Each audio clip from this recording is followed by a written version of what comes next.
Larkin, thank you so much for joining me today. Happy to be here. Now, you chair the BD2K committee for the NIH. Can you tell me a little bit about that?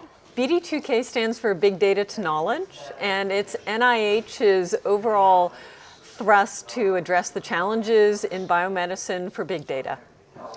And what kind of projects are you embarking on? What's really exciting right now? Well, there are a variety of different things. Briefly, we have a big emphasis on new training for both established researchers as well as new developing ones, so they better understand big data so they can work it into their existing program or to develop it as a whole new specialty.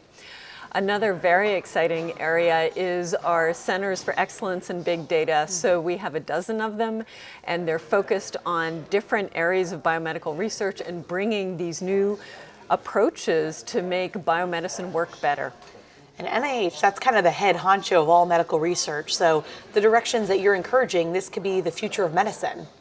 It could be, but as we know from this conference, there are a lot of other players in this field. So NIH is the home for biomedical research, but across the government and across the larger society, there are a lot of other players, both funders as well as companies working. Have you gleaned anything from your peers that you've met at this conference? You mentioned there's quite an array of different players here. What excites you? The things I've heard so far today that I thought were really exciting was the emphasis on culture change, on data sharing, and the speed at which the new ideas and approaches are being developed and implemented. There's so many great people working on these big problems.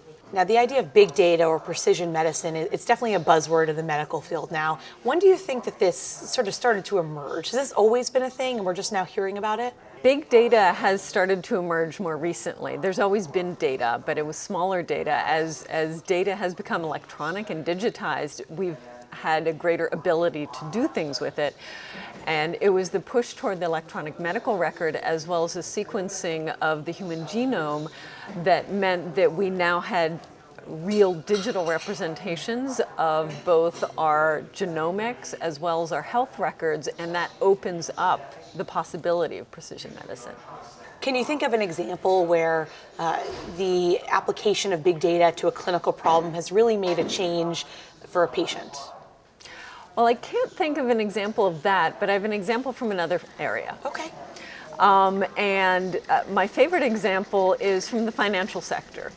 20 years ago, there was no big data and your financial records were not electronic. So if you wanted to travel to a foreign country, you had to go to your local bank and get traveler checks, and life was difficult.